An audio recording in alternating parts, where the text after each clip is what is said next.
jawabnya banyak gitu. Lah iya, memang dulu begitu saya selesai permasalahan saya banyak sekali yang undang saya. Banyak sekali penyuluhan Kapolda, Kapolres mana aja, penyuluhan kan. Jadi maksudnya apa ini? Bersyukur gitu. Bersyukur waktu itu. Ya bukan bersyukur, artinya hikmahnya di situ. Gitu, siapa sih yang mau di penjara ya kan nggak mau kan. Itu kan karena makanya saya nggak boleh nyalain lingkungan, nggak boleh nyalain teman. Yang salah saya sendiri. Kenapa? Pakai gitu aja dan nggak boleh dendam sama Polri. Maksudnya itu apa sih dulu Mas? Saya itu intinya nggak ditangkap polisi, diselamatkan oleh Polri. Kalau enggak saya nggak bisa duduk di sini sekarang. Bisa mati bisa. Iya sih. Banda habis bisa, ya kan? Ya alhamdulillah. Oke, itu hikmahnya ya Mas Doyok ya. Hikmahnya di situ. Tapi tadi melihat gambar keluarlah gitu gambar iya, saya. Makanya kan kurun waktu 15 tahun yang lalu, ya kan? 7 tahun kemudian teman saya yang rambut kuncung. Nah, keluar lagi gambar saya. Ya kan? Teman saya pemain film, ya kan? Tahun berapa? Ya kemarin tahun berapa ya? 2000 berapa? Keluar lagi. Setelah yang rambut kunjung. Setelah rambut kunjung. Nggak saya sebut namanya kan? Ada lagi setelahnya? Ada lagi. Penyanyi. Keluar lagi gambar saya. Penyanyi dangdut bukan? Dangdut ya. Dangdut, dungdat tuh ya. Keluar lagi Dayak. Nah terakhir ini ending. Ending scene kayaknya nih, mudah-mudahan jangan ada lagi dah. Amin. Keluar lagi. Berarti Mas Doyok pelopor dong berarti Mas Doyok. Pelopor gimana? Yang untuk stasiun TV ya Pak ya. Share-nya apa namanya? Share-nya bagus.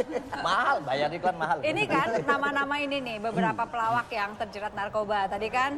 Tadi sudah ini ada. Terakhir ya? Nah, ini terakhir mudah-mudahan ya Mas Doyok ya. Ya terakhir ini, mudah-mudahan terakhir lah. Oke. Jangan ada lagi dah. Tadi Mas Doyok mengatakan bahwa ini salah saya gitu. Iya. Jangan salahkan yang lain. Kenapa ini salah saya? Tapi banyak juga yang mengatakan korban gitu. Kami ini korban gitu.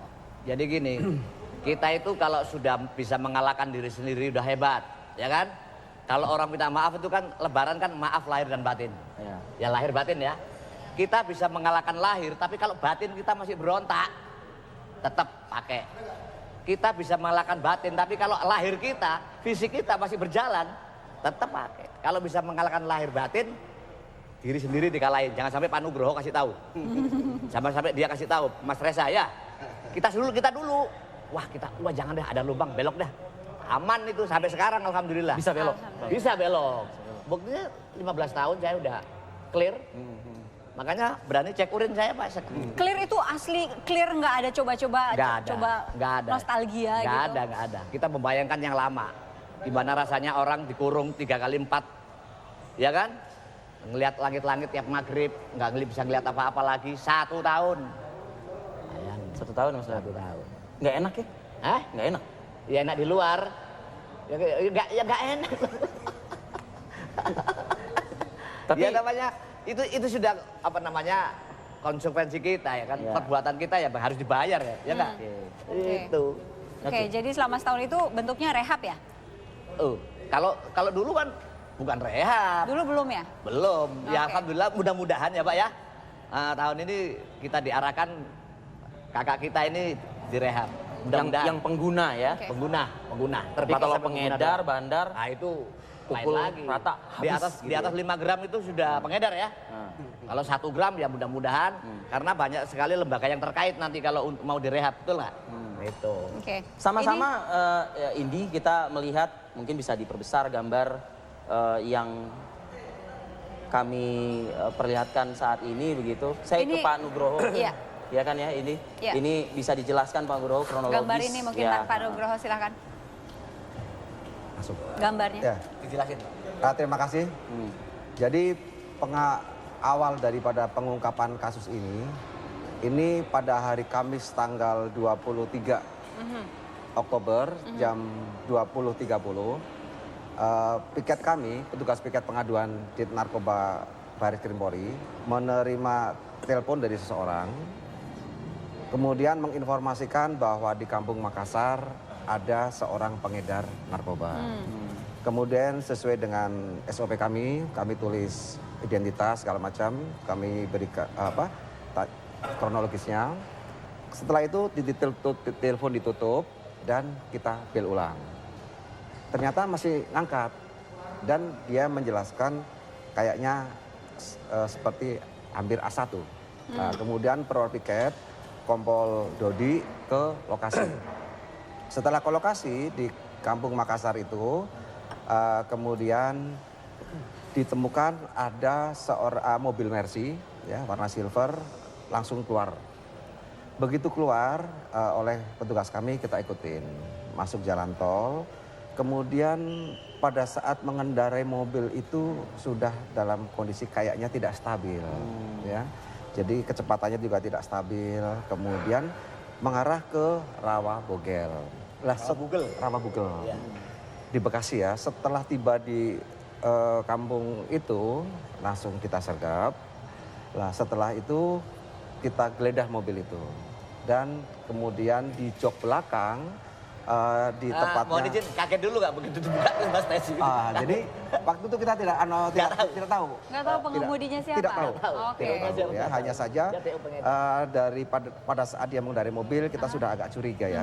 Kemudian saat sampai di rumah itu kita geledah. Kemudian di jok belakang, tepatnya di tempat kacamata, diketemukan 2 serbuk pistol 2 bungkus. Nah kemudian setelah itu si pengemudi kita tangkap kan, kemudian dia baru mengaku bernama KB alias T. Setelah itu kita masuk ke rumah yang dituju tadi, yaitu rumahnya AJ. Seperti yang digambar ini ya, Pak Nugroho? Ya, iya kan? Jadi di rumahnya ini AJ ini kita geledah.